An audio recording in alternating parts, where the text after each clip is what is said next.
দিয়েছেন আমাকে এই ভালোবাসার প্রতি আমি আসলে সারা জীবন কৃতজ্ঞ আমি ব্লেসড আসলে এত ভালোবাসা যে আমি পেয়েছি কিন্তু আমি একটা জিনিস বলতে চাই যে আমি আইনের উপরে শ্রদ্ধাশীল আমার এই বিশ্বাসটা আমি আসলে একদম শেষ অবধি রাখতে চাই আমি বিশ্বাস করি আমি আসলে ন্যায় বিচার পাবো আর আপনারা আমার সাথে থাকবেন এই ভালোবাসা নিয়েই আসলে আমি জিততে চাই ইনশাল্লাহ। একই ঘটনায় আপনি একটি মামলা করেছিলেন সেটি চলমান আছে এরপরে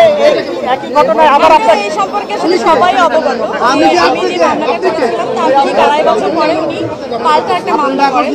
যে মামলার জন্য আজকে এই যে আমাকে কালকে হচ্ছে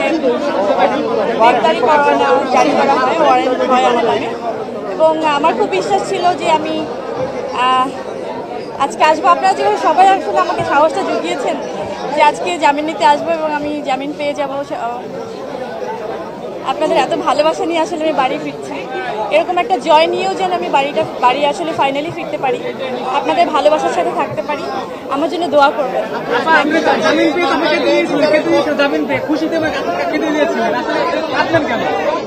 খুশিতে কেঁদে দিয়েছিলাম না সেই কান্নাটা সেই খুশির কান্নাটা আর একটু পরে হবে যখন পুরোপুরি ফাইনাল হয় না ওই হ্যাঁ ওই বিচারটা যখন আসলে আমার হবে। একটা প্রশ্ন আপনার ওই মামলা থেকে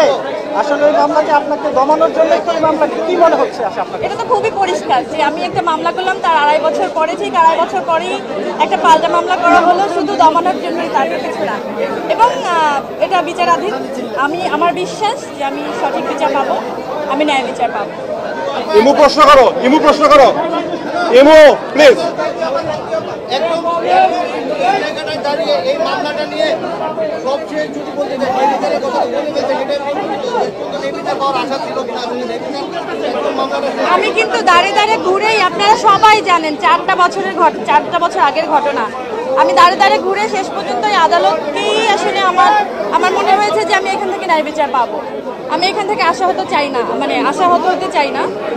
আমি সত্যি আশা হারাতে চাই না আমার একদম বিশ্বাস নিয়ে থাকতে চাই যে শেষ পর্যন্ত সত্যের জয় হোক।